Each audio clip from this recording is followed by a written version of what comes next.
우리 어지신 목자 아름다운 찬양으로 우리 오집사님께서 하나님께 영광 돌렸습니다. 감사를 드립니다. 우리 앞뒤에 옆에 분들과 반갑게 인사를 한번 나누십시다. 오후 시간에도 은혜 받읍시다. 아멘. 봉독해드린 누가복음 12장 22절로 34절의 말씀 같이 보셨습니다마는 제자들을 향한 가르침이라는 주제로 말씀을 통해서 같이 은혜 나누기를 원합니다. 무리들을 향하여 지난주에 주님께서는 삼가 탐심을 물리쳐라 이렇게 주님이 교훈을 하셨습니다.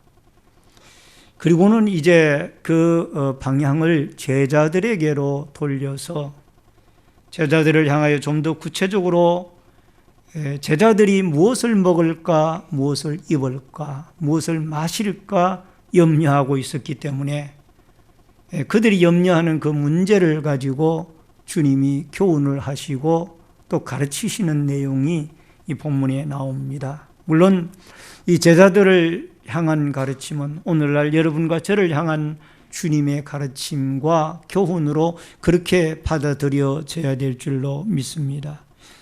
제자들이나 여러분과 제가 이 하늘을 머리 위에 두고 또 우리의 발은 땅에 딛고 그렇게 살아가고 있습니다. 그렇기 때문에 똑같이 안 믿는 사람들과 더불어 하늘을 위에 두고 발을 땅에 두고 살아가고 있기 때문에 우리가 먹고 입고 마시는 이러한 문제에서 완전히 자유롭게 살아가는 사람은 그렇게 많지 못할 줄로 압니다. 그런데 이런 부분에 대해서 주님은 어떤 입장으로 신앙적으로 우리에게 교훈을 하는가? 과연 예수님을 믿고 따르는 우리들이 이 먹고 입고 마시는 이러한 문제를 어떤 시각에서 이해를 해야 되고 또 어떤 각도에서 우리가 받아들여야 될 것인가? 오늘 주어진 말씀 속에서 몇 가지의 교훈점을 찾고 또 여러분과 제가 같이 말씀 속에서 은혜를 받는 귀중한 축복의 시간이 되어질 수 있기를 바랍니다. 우선 세상 것으로 염려하지 말라라는 겁니다. 27절을 같이 읽겠습니다. 또 제자들에게 이르시되 22절 또 제자들에게 이르시되 그러므로 내가 너희에게 이르노니 너희의 목숨을 위하여 무엇을 먹을까 몸을 위하여 무엇을 입을까 염려하지 말라. 여러분 사람이 살아가는 동안 무엇을 먹을까, 무엇을 마실까, 무엇을 입을까 이 의식주 문제를 어떻게 염려를 안 하고 살아갑니까? 그런데 주님은 염려를 하지 말라는 거예요. 왜 염려를 하지 말라는 거냐? 여러분 누가복음 12장 6절로 7절을 좀 보시기 바랍니다. 먼저 번에 살펴보았던 말씀이긴 합니다만은 연관이 있기 때문에 같이 한번 읽겠습니다. 누가복음 12장 6절로 7절 참새 5마리가 2 아사리온에 팔리는 것이 아니냐 그러나 하나님 앞에는 그 하나도 잊어버리시는 바 되지 아니하는도다. 너희에게는 심지어 머리털까지도 다 세신 바 되었나니 두려워하지 말라. 너희는 많은 참새보다 더 귀하니라. 왜 주님이 우리 제자들과 오늘날 우리 이 시대를 사는 성도들에게 먹고 마시고 입는 문제를 염려하지 말라고 하느냐? 참새 한 마리도 하나님이 보살피고 하나님이 허락하지 아니하면은 그가 죽지 않는다라는 거예요. 그리고 더 나아가서 하나님이 머리털까지도 다 세신바되어진다라고 했으니 여러분과 저를 면밀하게 살피시고 보호하시고 눈동자같이 지키시는 분이 여호와 하나님이기 때문에 하나님을 믿고 하나님을 의지하는 자는 하나님이 책임져 주시기 때문에 염려하지 말으라는 겁니다. 할렐루야. 누가복음 12장 21절에 보니까 이런 말씀이 나옵니다. 자기를 위하여 재물을 쌓아두고 하나님께 대하여 부여하지 못한 자가 이와 같으니라 라는 말씀이 나옵니다. 이것은 탐욕에 대한 경고입니다. 여러분, 세상 사람들은 염려하는 것이, 그들이 원하는 것이 먹고 입고 마시는 거예요. 이것이 세상 사람들이 보편적으로 가지고 있는 사고방식이고 삶의 방향입니다. 그리고 또 그들은 단순히 먹고 마시고 입는 것만 아니라 많이 쌓아놓고 또 쌓아놓은 것을 남들에게 과시하고 자랑하고 살아가는 것이 그들의 낙으로 여기고 살아갑니다. 이게 안 믿는 사람들의 어떤 인생을 살아가는 사고방식이에요. 신명기 8장 3절로 4절에 보니까 아주 의미 있는 말씀이 우리 신앙인들에게 주는 말씀이 나옵니다. 여러분, 영상 자료를 보고 같이 한번 읽어보십시다. 너를 낮추시며 너를 줄이게 하시며 또 너도 알지 못하며 내 조상들도 알지 못하던 만나를 내게 먹이신 것은 사람이 떡으로만 사는 것이 아니요 여호와의 입에서 나오는 모든 말씀으로 사는 줄을 내가 알게 하려 하심이니라. 이 40년 동안에 내 의복이 헤어지지 아니하였고 내 발이 부르트지 아니하였느니라. 아멘. 왜 하나님이 여러분과 저에게 먹고 마시고 입는 문제를 염려하지 말라고 그러느냐? 하나의 예를 드는데, 광야 40년 생활에 이스라엘 백성들이 어떻게 생활했는지 너희들이 한번 생각해 보라는 거예요. 광야 40년 이스라엘 백성들의 생활 속에 여러분, 농사를 지었습니까? 안 지었습니까? 왜 대답이 없어요? 농사 지었어요? 안 지었어요? 그럼 목축업을 했어요? 안 했어요? 생산업을 했어요? 안 했어요? 그럼 어떻게 먹고 살아요? 예? 하나님이 만나를 먹여주신 거예요. 만나. 하늘에서 만나를 내린 거예요. 여러분, 농사를 짓는다고 한들 그 사막 한가운데 어떻게 농사를 짓겠어요? 물론 하나님이 그곳에 물을 내리시면 농사도 짓기도 하겠죠. 그러나 날마다 이동해 나가야 되는데 어떤 정착하고 생활할 수가 없는 거예요. 하나님이 구름기둥, 북기둥으로 너희들 이 장 텐트를 걷어라 하면 당장 걷어야 되는데 어떻게 그들이 농사를 짓겠어요? 이 40년 동안 하나님이 먹고 마시고 입는 문제를 다 책임을 져줬다는 거예요. 그렇다고 그들이 헐벗고 살았냐? 그것도 아니라. 이런 어떤 모든 문제를 생각을 하면은 하나님이 우리의 의식주 문제를 전적으로 책임을 져준다는 거예요. 그렇다고 이 말씀만 믿고 하나님만 찾고 일 안 하고 노동 안 하고 가만히 있으란 얘기는 안 해요. 그 광야 40년 생활은 특별한 경우이고 오늘날 여러분과 저에게는 노동할 수 있고 일할 수 있고 활동할 수 있는 능력을 하나님이 주셨잖아요. 할렐루야. 근데 이런 하나님을 너희들이 믿으라는 거예요. 마태복음 6장 26절에 보면은 공중의 새를 보라, 심지도 않고 거두지도 않고 창고에 모아 들이지도 아니하되 너희 하늘 아버지께서 기르시나니 너희는 이것들보다 귀하지 아니하냐. 여러분, 산에 날아다니는 새들을 여러분이 기르십니까? 여러분이 맨날 먹이 주고 또 뭐 추우면 덮어주고 집 지어주고 다 합니까? 안 하죠. 근데 그들이 살아요, 안 살아요? 누가 살리는 거예요? 하나님이 살리는 거예요. 공중에 날아다니는 새를 보세요. 그 새들이 여러분 우리가 일일이 먹이를 주지 아니하여도 그들이 생활해 나간다고 말이에요. 집을 지어주지 아니해도 그들이 살아나간다고 말이에요. 추울 때 우리가 그들에게 따뜻하게 어떤 보온 덮개를 안 해줘도 그들이 살아간다고 말이에요. 하나님이 먹이시고 입히시고 다 하는 거예요. 하물며 이런 어떤 하늘에 날아다니는 새보다 훨씬 더 귀중한 우리의 사람의 하나님의 형상으로 지음을 받은 사람의 생명체를 하나님이 먹이시고 입히시고 마시게 하지 아니하도록 하겠느냐. 할렐루야. 이게 우리의 믿음의 사람들의 어떤 신앙이에요. 여러분, 우리는 눈만 뜨면은 걱정하는 게 그거예요. 어떻게 하면 남들보다 더 돈을 좀 많이 벌까? 어떻게 하면 남들보다 좀 더 좋은 집에 살아갈까? 어떻게 하면 남들보다 좀 더 성공을 하고 출세를 하여 좀 남들에게 과시를 하고 떵떵거리고 좀 살아가 볼까? 눈만 뜨면 생각하는 게 매일 그거예요. 그러다 보니까 걱정, 근심이 끊어질 날이 없는 거예요. 여러분, 옛날을 한번 생각을 해보세요. 옛날을 생각하면은 지금은 참 우리들이 잘 사는 거예요. 옛날은 먹을 때거리 걱정을 했잖아요. 그래요, 안 그래요? 여러분, 죽을 드셔보셨어요? 예? 콩나물밥도 드셔보셨어요? 무밥도 드셔보셨어요?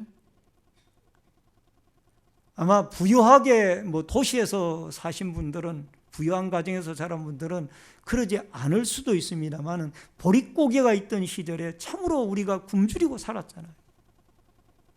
저도 어렸을 때 평생 소원이 쌀밥 한번 먹어보는 게 소원이었어요.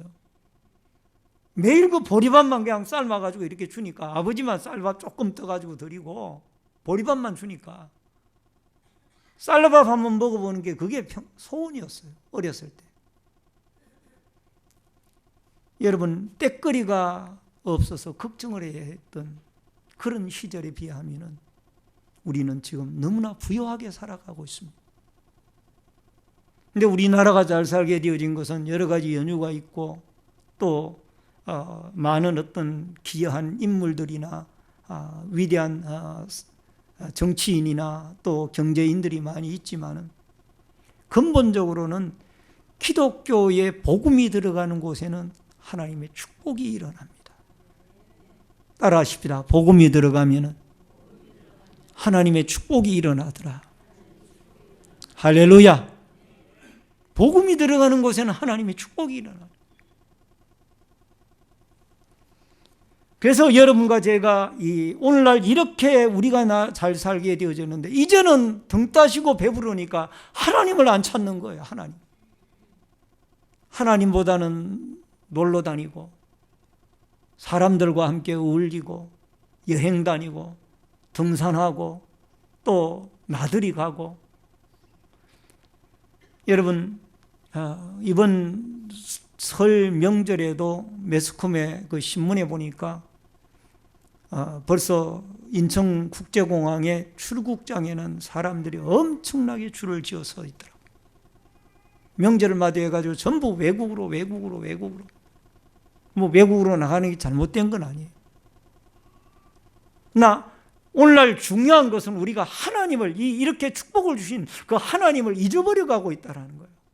예배 드리는 것도 잊어버리고, 기도하는 것도 잊어버리고, 믿음으로 살아가는 것도 잊어버리고, 이제는 하나님의 뜻대로 우리가 순종하며 주님을 위하여 목숨을 바치겠습니다. 이런 시대가 지나가고 있는 거예요. 이런 시대가 지나가고. 우리 동료 가운데 개발 지역에서 약 20몇 년 동안 목회를 하시는 것 같아요. 그린벨트 지역에서 목회를 하시는데, 이분이 신앙관이 참 철저합니다. 오로지 하나님 제일주의예요. 여러분, 그린벨트에서 사택도 있고 거기에 또 천막을 쳐가지고 거기에 교회도 있는데, 이분이 고향이 충청남도 부여예요. 그런데 교회를 지놓기만 하면 또 그 철거반들이 와서 또 철거하고 그러니까 어디 견딜 방법이 없는 거예요. 그래가지고 김종필 씨가 국무총리 할 때에 이분이 참 대단한 것이 이 김종필 씨를 찾아간 거예요. 그래 이제 비서가 당신이 누구냐고 물으니까 윗집 아랫집 사는 사람이라고. 그래가지고 찾아가서 제가 사실 시골에서 올라와가지고 개척교회를 이 그린벨트 지역에 뭣도 모르고 사가지고 이 개척교회를 하는데 제발 이 어떤 법 좀 고쳐달라고. 제가 법을 어기겠다는 게 아니라 법을 좀 고쳐달라고. 제가 합법적으로 목회를 좀 할 수 있도록. 제가 모르고 이 땅을 샀는데 뭐 지금은 우리가 어디로 옮겨갈 수 있는 여력도 없고 그러니 제발 이 법을 좀 고쳐서 목회를 좀 할 수 있도록 해달라. 그랬더니 그때 그 김종필 씨께서 해당 기관에 국장에게 아마 비서를 시켜가지고 전화를 했던 것 같습니다. 그러니까 국장이 혼이 난 거예요. 뭐 지금은 상황이 많이 다릅니다만 그 당시는 그랬습니다. 그래서 이분이 나중에는 안 되겠다 싶어서 국장을 찾아갔답니다. 해당 기관에. 사실 찾아가니까 그분이 태도가 달라져서 아니 어떻게 오셨습니까? 안 그래도 제가 전화를 받았는데 사실 저는 이 그린벨트 지역에서 목회를 하는 사람인데 국장님이 혼나게 하려고 제가 총리를 찾아간 건 아닙니다. 하도 철거반들이 와가지고 너무 힘들게 하고 저는 이 땅을 모르고 샀는데 이래가지고 너무너무 어렵습니다.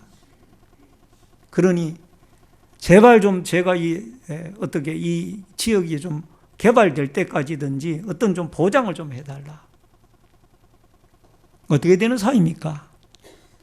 그저 김종필 씨와 뭐 그렇고 그런 사이입니다. 윗집 아랫집 그런 사이입니다. 그랬더니 그 다음부터는 철거반들이 나오질 않더라고요. 근데 이분이 여러분 그 그린벨트 지역에 가보면 산꼭대기 조그만 야산이 있는데 야산이 그 막 비가 오면 진흙탕 같은 그런 그런 올라가는데 그 교인들은 누가 오겠어요? 그 가서 목회를 하는데 이분은 무엇을 먹을까, 무엇을 마실까, 무엇을 입을까 걱정을 하지 않아요. 왜? 내가 이곳에서 양떼들을 얼마가 됐든가지 목양을 하는데 하나님이 책임져 주지 않겠느냐. 이 신앙 가지고 살아가니까 지금도 이제는 그가 그린벨트가 풀려가지고 막 개발이 되어져서 이제 금년 6월 달이면 교회가 이전을 하게 되어지고 보상을 받고 모든 환경이 열리워지게 되어졌습니다만은 하나님이 먹고 마시고 입는 것을 책임져 주더라는 거예요. 할렐루야. 뭐 교인들 얼마 되지 아니하는데도 그런데도 그분은 걱정 없이 먹는 거 마시는 거 입는 거 가지고 걱정을 하죠. 사익감을 최근에 이렇게 상견례를 했는데 사익감을 데리고 왔는데 그 사익감에게 첫 마디가 자네 신부 될 사람이 이런 곳에서 사는데 이런 환경에 사는 신부를 맞이할 자세가 되어져 있으면은 내가 당신의 부모들을 보겠다. 그랬더니 그분이 보겠다고. 좋다고. 그래가지고 아마 일이 성사되어져 가는 걸로 그렇게 알고 있습니다. 전혀 부끄러워하지 않아요. 우리는 이렇게 비닐하우스 집에서 산다. 그런데도 우리 집에 장가를 오겠느냐? 오겠다고 그러니까 오케이 하고. 그분은 사실 미국 시민권을 그 사위분이 가진 아주 대단한 분인 걸로 아는데 하나님이 그렇게 또 짝을 붙여주는 거예요. 오늘 사랑하는 성도님 여러분, 우리는 먹고 눈만 뜨면은 먹고 마시고 그분이 저에게 하는 말이 무엇을 먹을까, 무엇을 입을까, 무엇을 마실까 염려하지 말고 그의 나라와 의를 먼저 구하면 나머지는 하나님이 책임져 줘요. 그런데 우리 성도들이 목회자들이 많은 사람들이 눈만 뜨면 어떻게 먹을까 어떻게 마실까 이거부터 염려하고 하나님의 나라는 온데간데 관심이 없으니까 이 거꾸로 되어진 삶을 산다. 31절로 32절을 같이 봅니다. 다 같이 읽습니다. 다만 너희는 그의 나라를 구하라. 그리하면 이런 것을 너희에게 더하시리라. 적은 무려 무서워 말라. 너희 아버지께서 그의 나라를 너희에게 주시기를 기뻐하시느니라. 사랑하는 성도님 여러분, 중요한 것은 우리가 그의 나라와 의를 먼저 구하라는 거예요. 그럼 그의 나라와 의가 무엇이냐? 따라하십시다. 하나님의 통치가 실현되는 곳, 영적인 축복이 있는 것, 하나님의 나라의 도래를 위하여 사모하고 기도하고 복음 전하는 것, 이게 바로 하나님의 나라와 의를 먼저 구하는 것. 우리는 오로지 물질이잖아. 물질. 내가 물질이 있어야 살고, 남들보다 더 많이 모아야 살고, 남들보다 더 많이 쌓아야 살고, 이런 어떤 속에 우리는 매일 자고 나면 걱정 근심만, 몸을 혹사시키면서까지. 여러분, 투잡을 하다 못해가지고 쓰리잡을 하고 그러다가 몸이 망가지고 나중에는 병원에 들어누워서 이 물질이 아무것도 아닌데 내 인생이 이렇게 망가지고 마는구나 후회하는 거예요. 여러분, 세속적인 가치는 물질을 많이 쌓아놓고 많이 벌고 그렇게 살아가야 성공한 인생이라고 그렇게 자꾸 마귀가 우리에게 가르치는 거예요. 이 세상이 그렇게 가르치는 거예요. 하나님은 그게 아니에요. 하나님은 우리가 많고 적은 것을 떠나가지고 있고 없고를 떠나서 먼저 하나님의 통치가 나에게, 나의 가정에, 우리의 삶의 현장에 임하여지기를 기도하고 하나님의 복음이 전해지도록 기도하고 예수님의 재림을 사모하고 살아가면은 나머지의 모든 문제는 하나님이 채우시고 하나님이 역사하시고 하나님이 응답해 주시고 채워주실 줄로 믿습니다. 이 믿음을 가질 수 있기를 바랍니다. 신명기 2장 7절을 우리 다 같이 읽겠습니다. 시작.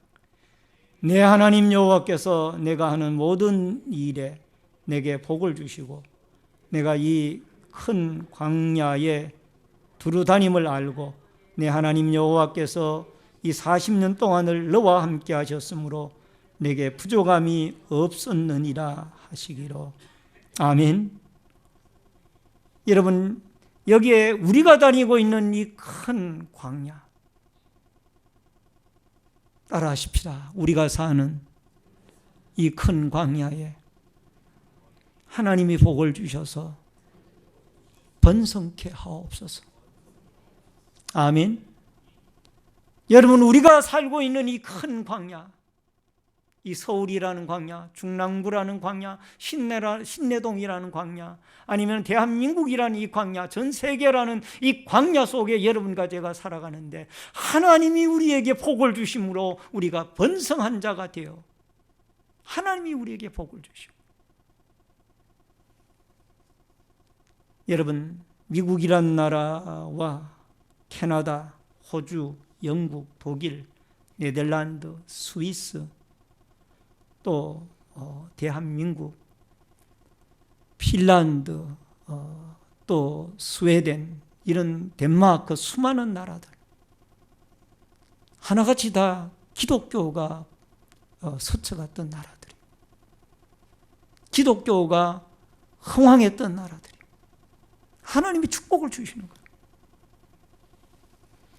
여러분, 일본이라는 나라가 유일하게 지금 기독교를 받아들이지 아니하고 잘 사는 나라입니다만은, 그러나 기독교가 전래되어진 과정 속에 보니까 우리나라에 들어오기 전에 기독교가 일본에 먼저 들어갔더라고요.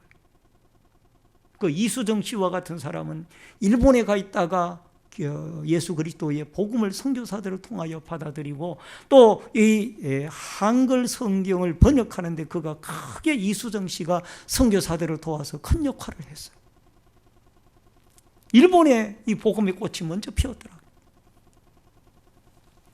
신명기 1장 10절로 11절을 같이 한번 읽겠습니다. 너희 하나님 여호와께서 너희를 번성케 하셨으므로 너희가 오늘 하늘의 별같이 많거니와 너희 조상의 하나님 여호와께서 너희를 현저보다 1000배나 많게 하시며 너희에게 허락하신 것과 같이 너희에게도 복 주시기를 원하노라. 따라 하십시다. 하나님이 함께 하시면은 천배의 복을 주시더라. 아멘. 다만 순서가 있습니다. 요한 1서, 요한 3서 1장 2절. 우리가 너무나 좋아하고 잘 아는 말씀이죠. 다 같이 읽읍시다. 시작. 사랑하는 자여, 내 영혼이 잘됨과 같이 내가 범사에 잘되고 강건하기를 내가 간구하노라. 사랑하는 자여, 내 무엇이 잘된 같이? 영혼이. 그의 나라와 의를 먼저 구하니까 영혼이 잘 되는 거예요. 그 다음에 뭐예요? 내가 범사가 잘 되고 강건하고. 이게 하나님의 축복의 원리예요. 오늘 사랑하는 성도님 여러분, 무조건 나에게 하나님 육신적인 것을 나에게 주세요, 주세요, 주세요, 이 기도보다는 하나님의 나라가 나를 좀 더 지배해 주시기 바랍니다. 내 마음을 지배해 주시기를 바랍니다. 내 삶을 지배해 주시기를 바랍니다. 내 몸 전체를 지배해 주시기를 바랍니다. 내 가족을 지배해 주시기를 바랍니다. 내 친척을 지배해 주시기를 바랍니다. 내 자녀를 다스려 주시기를 바랍니다. 우리 민족을 다스려 주시기를 바랍니다. 이렇게 기도할 때에 주님이 여러분과 저에게 범사가 잘 되게 하고 강건하게 되어지는 이 축복을 우리에게 내려주실 줄로 믿습니다. 하나님의 통치가 여러분과 저를 좀 더 점령하고 지배할 수 있기를 바랍니다. 따라하십시다. 주여 나를 좀 더 지배하여 주옵소서. 아멘. 마귀가 손을 대지 못하고 나 자신의 자아가 나를 다스리지 못하도록 하나님의 성령이여 말씀이여 나를 좀 더 지배하여 주시옵소서. 마지막으로 하늘의 보물을 쌓는 일입니다.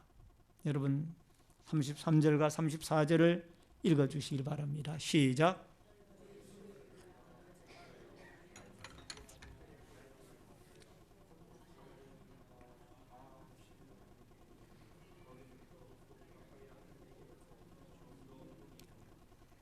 너희 마음이 보물이 있는 곳에는 너희 마음도 있네. 하늘 창고에 어떻게 쌓아갈까? 물론 우리가 하나님께 예물을 드리는 그 방법도 하늘 창고에 쌓는 방법이고요. 또 하나 여기에 중요한 것을 우리가 가르치는데 우리가 하나님이 우리에게 주신 그 물질을 가지고 어려운 이웃을 돕는 것이 하늘 창고에 쌓는 것이라고 이야기하고 있어요. 따라 하십시다. 어려운 이웃을 돕는 것이 하늘 창고에 쌓는 것이더라. 아멘.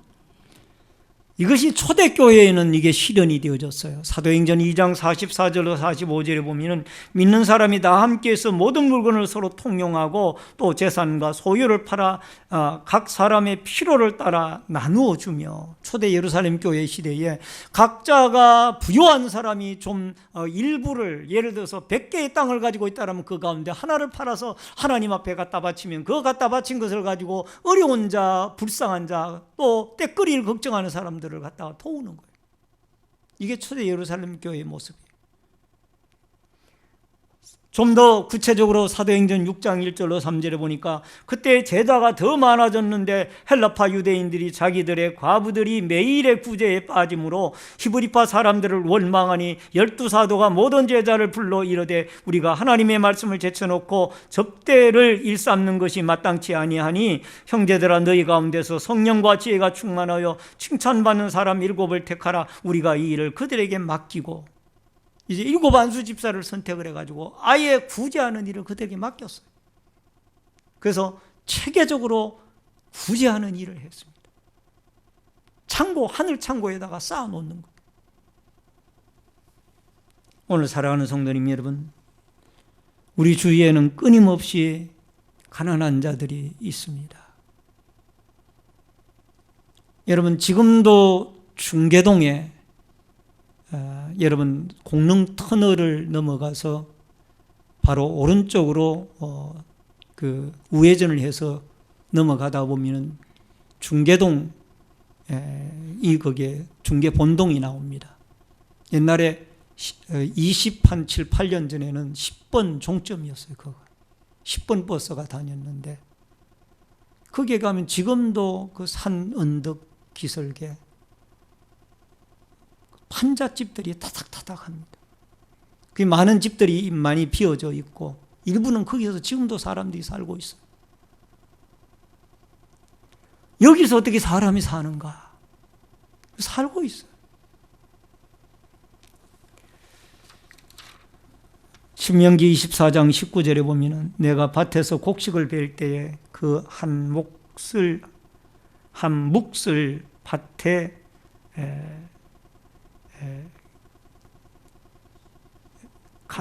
밭에다가 한 묵을 밭에다가 두고 왔으면은 그것을 가지러 다시 가지 말라고 그랬어요. 그 말이 무슨 말이냐? 추수를 하다 보니까 한 묶음이 빠졌다 그 말이에요. 그럼 그거를 다시 가지러 가지 말라는 말은 어려운 자들이 그거를 갖다가 먹을 수 있도록 배려를 하라고 말이에요. 마태복음 6장 20절에도 오직 너희를 위하여 보물을 하늘에 쌓아두라. 거기를 좀이나 동록이나 해하지 못하며 도둑이 구멍을 뚫지도 못하고 도둑질도 못하느니라. 많은 사람들이 요즘은 은행의 금리가 약하니까 은행에다가 돈을 맡겨도 그것이 돈이 되지 아니하니까 이것을 어디다가 투자해야 되느냐. 그래서 많은 돈 가진 사람들이 고민을 하다가 어떤 때는 많은 것이 뭐 토지로 부동산 투기로 몰렸다가 그것도 또 제대로 안 되니까 요즘은 또 보험회사로 몰렸다가 뭐 그 보험회사도 또 문제가 생기겠죠.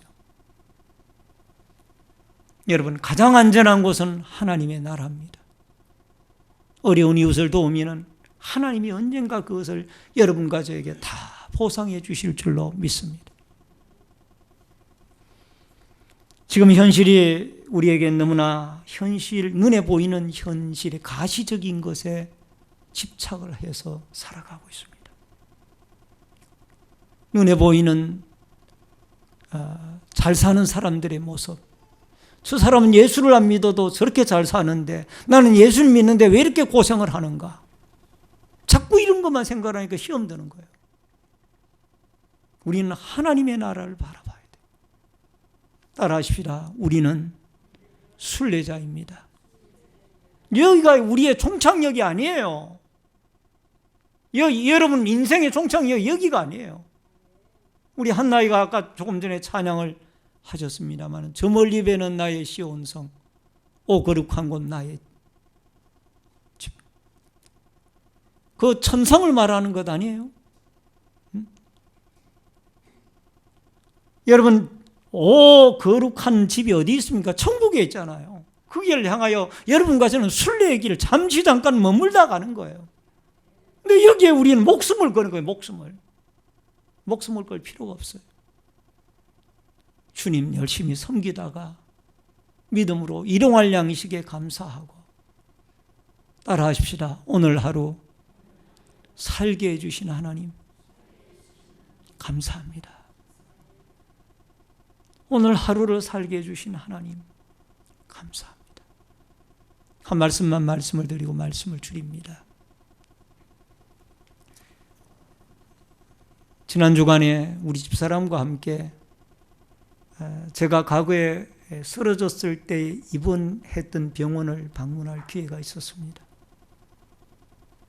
이제 거기에는 암센터가 새로 생겨가지고 크게 지었습니다.